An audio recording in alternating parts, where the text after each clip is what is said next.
बहुत समय पहले किसी राज्य में एक लालची और धोखेबाज राजा हुआ करता था।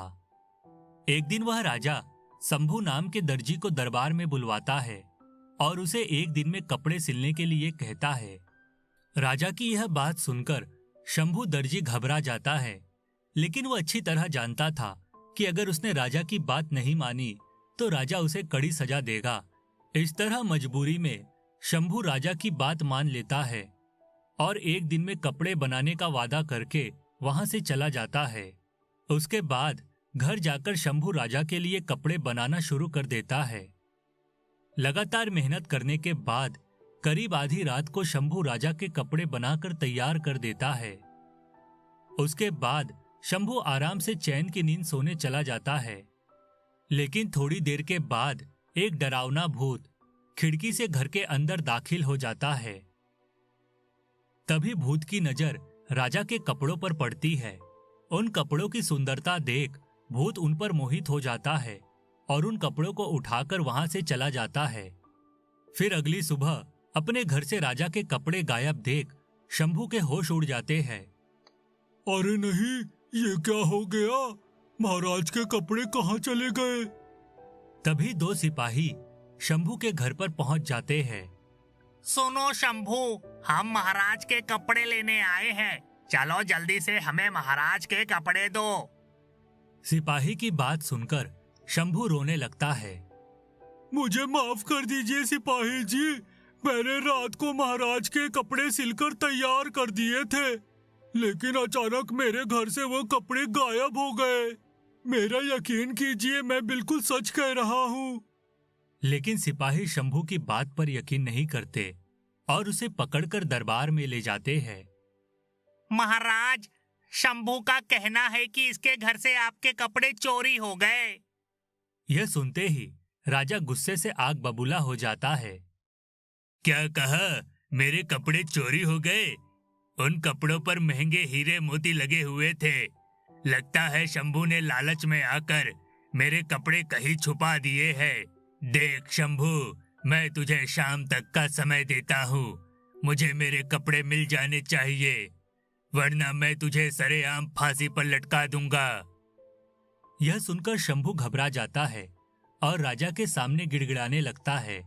नहीं नहीं महाराज, ऐसा गजब मत करिए, मैं सच कह रहा हूँ, आपके कपड़े मेरे घर से चोरी हो गए हैं।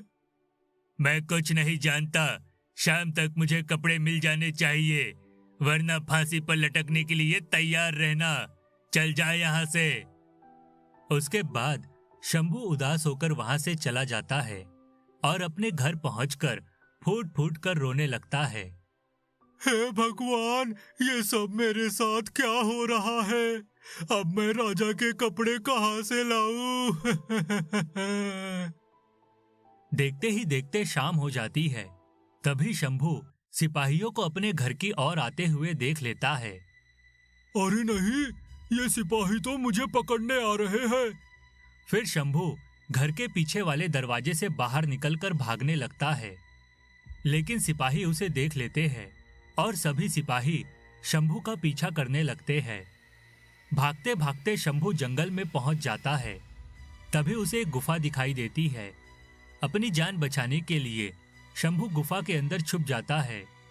यह गुफा उसी भूत की थी जिसने शंभू के घर से राजा के कपड़े चुराए थे। ओए, मेरी गुफा में आने की तेरी हिम्मत कैसे हुई? भूत को देखते ही शंभू घबरा जाता है। हे भगवान, ये सब क्या हो रहा है?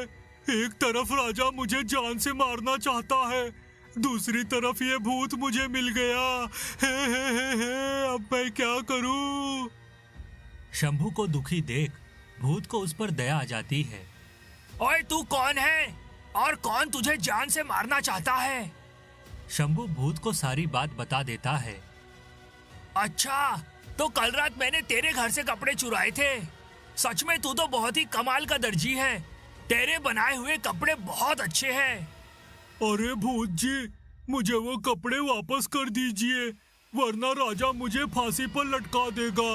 आप नहीं जानते, वह राजा बहुत ही खतरनाक और निर्दयी है। लोगों के ऊपर अत्याचार करने में उसे बड़ा मजा आता है। मुझसे पहले भी वो कई बेकसूर लोगों को जान से मार चुका है। शंभू की बात सुनकर भूत को राजा पर बहुत गुस्सा आता है और वह राजा को सबक सिखाने का फैसला कर लेता है। उसके बाद भूत शंभू को लेकर सीधा राजा के दरबार में पहुंच जाता है। शंभू के साथ भूत को देख राजा बड़ी हैरत में पड़ जाता है। क्यों रे राजा, मैंने सुना है तू मासूम लोगों पर अत्याचार करता है। आज मैं तुझे सबक सिखाने आया हूँ। सीधी तरह इस राज्य को छोड़कर यहाँ से भाग जा, वरना ठीक नहीं होगा। भूत की धमकी सुनकर राजा का चेहरा गुस्से से लाल हो जाता है और वह अपनी तलवार निकालकर भूत के ऊपर हमला करने लगता है, लेकिन भूत पर तलवार का कोई असर नहीं होता। ओए बेवकूफ राजा, मैं एक भूत हूँ, मुझ पर तेरी तलवार का कोई असर नहीं होगा। उसके बाद भूत राजा को पकड़कर उसे घड़े में बंद कर देता है। चल अब अपने गुनाहों की सजा भुगतने के लिए तैयार हो जा। इतना कहकर भूत उस घड़े को ले जाकर समुंदर में छोड़ देता है। इस तरह वह दुष्ट राजा जिंदगी भर के लिए उस घड़े में कैद हो जाता है। दूसरी तरफ भूत शंभू को उस राज्य का राजा बना देता है। इस तरह शंभू की किस्मत पलट जाती है और वह राजा बनकर हंसी खुशी अपनी जिंदगी जीने लगता है। बहुत समय पहले की बात है। एक गांव खानपुर में दो दोस्त रहा करते थे। एक का नाम प्रकाश और एक का नाम राकेश था। प्रकाश बहुत ईमानदार व्यक्ति था और वो ईमानदारी से अपने सारे काम किया करता था। दूसरी तरफ राकेश एक बहुत बड़ा आलसी था और वो दिन भर सोता रहता था। सोने के अलावा उसके पास कोई दूसरा काम नहीं था। रोज सुबह प्रकाश और राकेश नदी में पानी भरने जाते थे और वहां से लौटते वक्त प्रकाश रोज एक छोटे पौधे पर अपने मटके से थोड़ा पानी डाल लेता था। यार प्रकाश, तुम रोज इस पौधे में पानी क्यों डालते हो? इससे तुम्हारा क्या फायदा? फालतू में ही अपनी मेहनत खराब करते हो रोज। मुझे पेड़ों से बहुत लगाव है। इससे हमें शुद्ध हवा, धूप में छाया और हमारे जानवरों को खाने के लिए हरी पत्तियां मिलती हैं। इसलिए हमारा भी फर्ज है कि हम अपने पेड़ों का ध्यान रखें। इसलिए मैं थोड़ा सा पानी रोज इस पौधे पर डाल देता हूं। देखते देखते समय बीतता रहता है और वो छोटा सा पौधा धीरे धीरे बड़ा होकर एक बहुत बड़ा और सुंदर पेड़ बन जाता है। पिताजी, मुझे भी गांव के लड़कों की तरह पढ़ने के लिए शहर जाना है।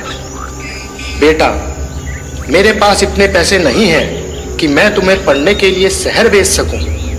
गांव के दूसरे बच्चे तो अमीर घरों से हैं, मैं इतना पैसा कहां से लाऊंगा? पिताजी, मैं नहीं जानता। मैं पूरा मन लगाकर पढ़ाई करूंगा और देख लेना, एक दिन बहुत बड़ा आदमी बनूंगा। बस आप शहर जाने के लिए कुछ पैसों का इंतजाम कर दो।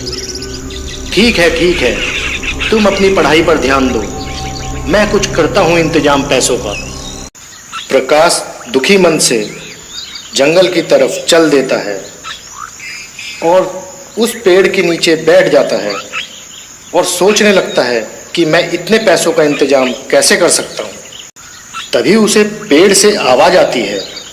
क्या हुआ प्रकाश, तुम तो हमेशा बहुत खुश रहते हो, आज इतने उदास क्यों हो? पहले तो प्रकाश पेड़ को बोलता देख डर जाता है, पर हिम्मत जुटाकर पेड़ से पूछता है, तुम बोल भी सकते हो? ऐसा कैसे मुमकिन है? मैं कोई साधारण पेड़ नहीं हूँ, मैं एक जादुई पेड़ हूँ। तुमने इतने सालों से मेरा ध्यान रखा, बताओ क्या परेशानी है तुम्हें? प्रकाश सारी बात पेड़ को बता देता है कि उसे अपने बेटे को शहर पढ़ाई के लिए भेजने के लिए पैसों की जरूरत है। बस इतनी सी बात, मैं अभी तुम्हारी परेशानी हल कर देता हूँ। तुम ऐसा करो, अपने घर के पीछे खिड़की के पास गड्ढा खोदो, वहां तुम्हें बहुत पुराना खजाना गड़ा मिलेगा, जिससे तुम्हारा काम चल जाएगा। पेड़ की बात सुन प्रकाश खुश हो जाता है और जल्दी जल्दी घर पहुंचकर गड्ढा खोदने लगता है और देखता है सचमुच उसे वहां सोने के सिक्कों की पोटली मिलती है। और अगले ही दिन प्रकाश अपने बेटे को शहर पढ़ने के लिए भेज देता है और पैसा होने की वजह से वह खुशी खुशी अपने घर में रहने लगता है। क्या बात है प्रकाश, सुना है तूने अपने बेटे को शहर भेज दिया पढ़ने के लिए, मगर ये तो बता कि इतना पैसा तेरे पास आया कहाँ से? मैं तो बचपन से तेरा दोस्त हूँ, मुझे नहीं बताएगा कि इतना पैसा तेरे पास कहाँ से आया? प्रकाश राकेश को सारी बातें सही सही बता देता है कि कैसे उस जादुई पेड़ ने उसकी मदद की है। और अगले दिन सुबह सुबह राकेश भी पेड़ के पास पहुंच जाता है। पेड़ पेड़, मुझे प्रकाश ने सब कुछ बता दिया है कि कैसे तुमने उसकी मदद करी। अब तुम मेरी भी मदद करो। मैं भी तो रोज प्रकाश के साथ तुम्हारे पास आता था, मुझे भी खजाना चाहिए। पेड़ राकेश की सब बात सुनता है पर जवाब नहीं देता। पेड़ से जवाब ना मिलने पर राकेश को गुस्सा आ जाता है। अगर तुमने मुझे खजाने का पता नहीं बताया तो मैं अभी तुम्हें काट दूंगा, अभी काट दूंगा। मुझे गुस्सा मत दिलाओ। ठीक है, तुम तो बहुत बड़े आलसी हो और गुस्से वाले भी हो। तुम खजाने के लिए खुदाई कर पाओगे? राकेश खुश होकर, हाँ, क्यों नहीं, तुम बताओ मुझे जल्दी, कहाँ है खजाना, जल्दी बताओ। नदी किनारे जो तुम्हारा खेत खाली पड़ा है और बंजर है, उस खेत में बहुत बड़ा खजाना दबा पड़ा है। राकेश जल्दी जल्दी खेत की तरफ दौड़ता है और वहां पहुंचकर खेत खोदना शुरू कर देता है। हे भगवान, ये तो इतना बड़ा खेत है, इसे खोदने में तो पूरे 10 दिन लग जाएंगे। पर कोई बात नहीं, 10 दिन के बाद तो मैं अमीर हो जाऊंगा, अमीर। राकेश दिन रात मेहनत कर कर पूरा खेत खोद देता है पर उसे खजाना कहीं नहीं मिलता। खजाना ना मिलने पर वो बहुत गुस्सा हो जाता है और पेड़ के पास दोबारा पहुंच जाता है। पेड़, तुमने मुझसे झूठ कहा कि मेरे खेत में सोना छुपा है। मैंने पिछले 10 दिन से कड़ी मेहनत कर कर पूरा खेत खोद दिया पर मुझे वहां कोई खजाना नहीं मिला। तुमने मुझसे पूछा ही नहीं कि किस दिशा में खोदना है और पूरी बात बिना सुने यहां से चल दिए। जाओ, अपने खेत को पूर्व से पश्चिम दिशा की तरफ एक बार फिर से खोदो, तुम्हें खजाना जरूर मिल जाएगा। राकेश पेड़ की बात सुनकर एक बार फिर अपने खेत पर पहुंच जाता है और पूर्व से पश्चिम की तरफ पूरा खेत खोद देता है, पर इस बार भी उसको खजाना कहीं नहीं मिलता। इतनी कड़ी मेहनत करने के बाद भी राकेश को खजाना ना मिलने पर वह बहुत गुस्सा हो जाता है और सीधा पेड़ के पास पहुंचता है और बिना कुछ बात करे सीधा पेड़ को काट देता है। ये तुमने क्या कर दिया राकेश? तुमने मेरे जादुई पेड़ को काट डाला। देखना, एक दिन तुम इसके लिए बहुत पछताओगे तुम, देख लेना तुम। धीरे धीरे समय बीतने लगता है। मैंने उस पेड़ के चक्कर में अपनी खेत को तो खोद दिया, क्यों ना उसमें कुछ खेती कर ली जाए, इस तरह मेरी मेहनत कम से कम खराब तो नहीं जाएगी। राकेश पूरे खेत में धान के बीज बो देता है और समय बीतने के साथ उसके खेत में बहुत ज्यादा अनाज हो जाता है।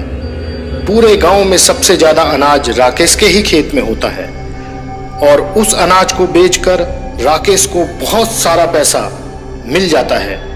राकेश इतना सारा पैसा देखकर खुश होने की जगह उदास हो जाता है। हे भगवान, ये मैंने क्या कर दिया? उस पेड़ ने सही कहा था कि मेरे खेत में खजाना है। मैंने मेहनत की और मुझे आज वो खजाना मिल गया।